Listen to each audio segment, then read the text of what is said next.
What's up guys, welcome back. This is the video many of you have been waiting for me to make. In this part 3 of the series, I will be starting this thing up for the very first time. I myself am excited, and you know, honestly, when I'm excited, I do one thing. Yeah, for some reason, I like to inaugurate my first fit scales with pull-ups. So guys, check this out. I did a good amount of pull-ups with this thing. So honestly, when I get the Primal RC, which weighs 80 pounds, man, I don't know if I'm gonna be able to do that. I'm gonna have to do some hardcore training.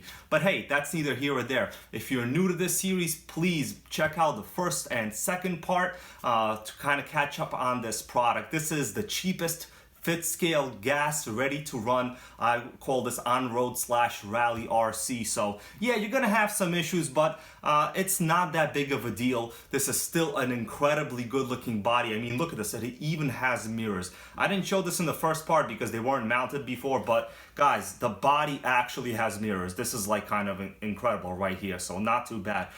If you want to skip the actual break-in procedure as Redcat recommends it, kind of interesting right here. There's 2 manuals, I'll go over it. If you want to skip that, please just go to this timestamp right here. I'm going to put it in the video. You miss out some cool tests, don't feel bad. Check of the actual inside of the engine, check out the cylinder with this endoscope. I mean, that might be kind of cool. I don't think anyone's really done that before. And maybe I'll even do a compression test to see what the compression is on the stock engine. Now, a lot of people say that, oh, it doesn't really matter what the compression on here is, but guys, this is a single cylinder 2-stroke. It has compression just like any other motor. That's honestly a statement that has absolutely no relevance. I know that professional racers do check the compression on these engines, so why don't we do this? So that way we could actually keep a record and a track. Maybe every gallon or so, I'll check the compression and look inside the piston. We'll see whether or not there is any actual carbon buildup with the oil I will be using. You guys see that very high compression? I basically got 120 on the gauge, which is at the upper limit of what's to be expected. Let's take a look inside the engine. I have my boroscope all set up. We are at bottom dead center. This is a brand new engine. We're gonna keep track of what it looks like. This giant port right here in the back is the actual exhaust port, but it looks really nice and clean inside. Obviously it's brand new. As I cycle the pull start a little bit, you could see it change, go up and down. Look at that. Who else does this on their channel, guys? I don't know. Not that many people, right? Look at it. Okay, so there it is. We're going to keep track of what this looks like as I run the engine in a little bit, and we'll check back with you again later. Let's discuss the break-in procedure. If you like to do things right, this is kind of important. Now, I've encountered some really weird decisions that Redcat made in the chassis of this RC, for one being the black fuel lines. I've never seen black fuel lines. Now, don't get me wrong, doesn't mean they're not gonna work, but it's just interesting. I mean, I could pretty much guarantee it does not cost any more to make clear fuel lines. So with that in mind, I pretty much was not surprised when I discovered a couple weird inconsistencies in the break-in procedure on both of these manuals. So this is the engine manual, and this is the Redcat operation owner's manual. They're both pretty actually well written. There's not that many typos in here, but it's kind of interesting. They both recommend that you use a 20-to-1 ratio of gas to oil. That is extremely rich. I've never seen a recommendation of 20-to-1 being used as a break-in mix for any of these. Now, 25-to-1 is what's always recommended. Then, get this, it goes on to say that you could use 25-to-1 in the owner's manual, but yet the engine manual says you could use 30-to-1. I've also never seen a recommendation of using 30-to-1 after break-in. It's kind of odd. In terms of engine RPM and heat cycles, it says that you gotta do 6 heat cycles and then have your engine RPM vary from 0 to 25%, but not to exceed 5,000. How are you not gonna exceed 5,000 at 25% throttle? If your basic engine RPM is about 4,000 at idle, I just don't see that math working out. The break-in I will be doing is basically the same as I did on my Rovan 30cc gas buggy. I'll do about 4 15-minute intervals and then let it cool down 10 minutes in between each interval. Then I'll probably do about 4 more at about 25% throttle. I did that on my Baja clone, and honestly it performs really well to this day, so I don't see anything wrong with that method. It is not that different than what is recommended here. So guys, I hope you understand that I am not completely bashing Redcat. That's not my purpose. In fact, honestly, I think the instructions as laid out for a beginner is honestly very easy to follow. They have a very good diagram right here on what your carb needle settings should be, and they are actually correct. I did check them from the factory, so honestly the rate of error is exceptionally low on this manual. A lot of people say you don't even need to do a break-in on these, but you know what, it doesn't cost that much money, and it's kind of fun honestly to kind of do this. I don't mind doing it myself, so that's what I will be doing. But just kind of interesting, just the inconsistency that this manual has. It says not to exceed 5,000 RPM and yet be at 25% throttle. I mean, I don't know how you're going to do that, because 25% throttle would definitely be over 5,000 RPM in my opinion.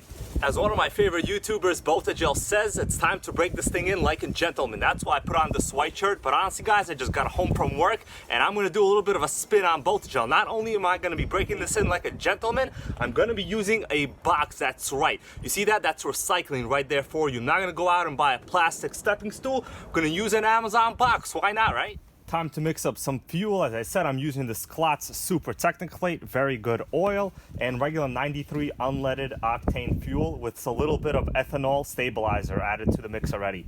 Shake up your fuel, guys, shake it up.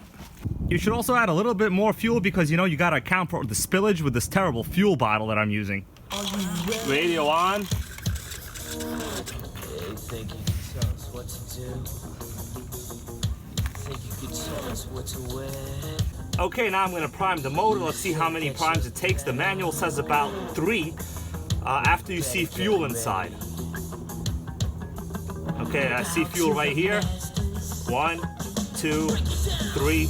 I'm actually going to do about 3 more. 1, 2, 3. Now let's prime the motor a little bit. I'm going to pull the pull start cord. Hopefully it'll fire up.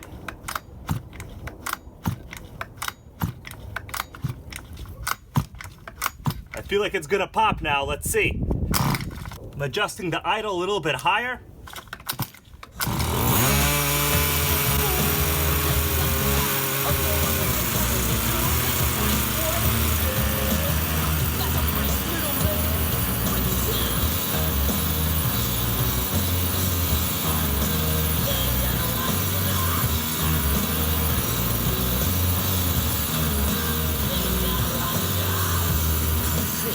Tell me what to do.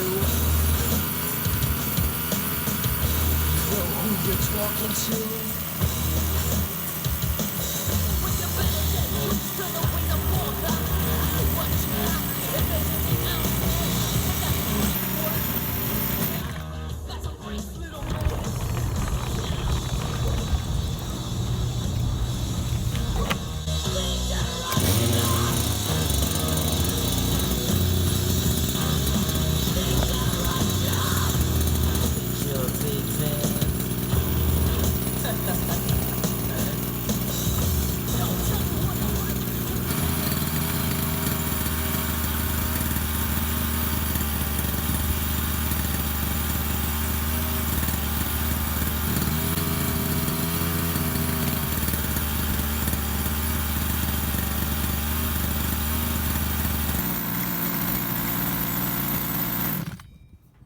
Okay guys, I did 2 heat cycles, everything went smooth as planned. I think wearing the white shirt was a real big benefit, so you know what, I highly recommend doing that. I didn't even flood the engine on my first time this time, as I did on my Rovan Baja clone, so everything was fine. I have a pretty exciting thing I'm going to be installing in this Redcat. This is a 2-channel remote kill switch. That's right, you heard me say 2-channel. So Redcat makes this, apparently works with a stock radio. You just plug it into the extra auxiliary channel. When you turn off the remote, it kills your spark instantly.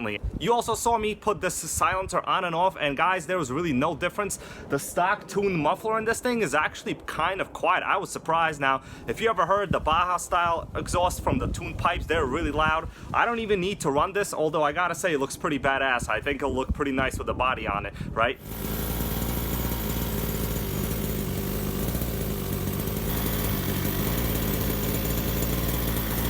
After the heat cycles, I looked over the chassis and there were absolutely no leaks anywhere. Now, I did point out that the design of the exhaust gasket on my first part of the video was extremely different and weird. I've never seen anything like that before, but there's absolutely no leaks. Everything seems to be pretty well sealed. It started up pretty well, and honestly, I can't complain about anything at all. There's really, honestly, nothing negative to say about it. You also saw the temperature of the motor as it was running. It was actually pretty normal. Honestly, not as hot as they should be, but you know what? There was a whole bunch of exhaust pouring out the back here. I adjusted the low-speed needle valve to lower the idle a little bit, so I would say about a quarter of a turn richer from factory settings is where you want your idle to be. I will do a couple more heat cycles off camera to make sure that I break this in as per recommended claims, in case, you know, they ever watch my videos and deny my warranty claims for all the rusty parts that I'm about to submit a claim for, right?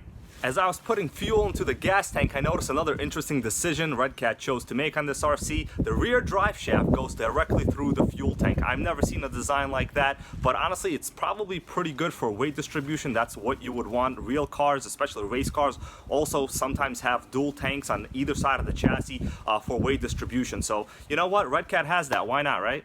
And I will install my RPM gauge on this eventually, and we'll see at what RPM the clutch engages, and we're also going to check and compare the RPM of this engine to the 30cc Gas Baja clone that I also have. Okay, that's the end of this video. I think I've wrapped up some of my final thoughts pretty well here. Obviously, there's a lot of stuff I'm leaving out. I'm going to save all those comments for a future upcoming video. See you next time.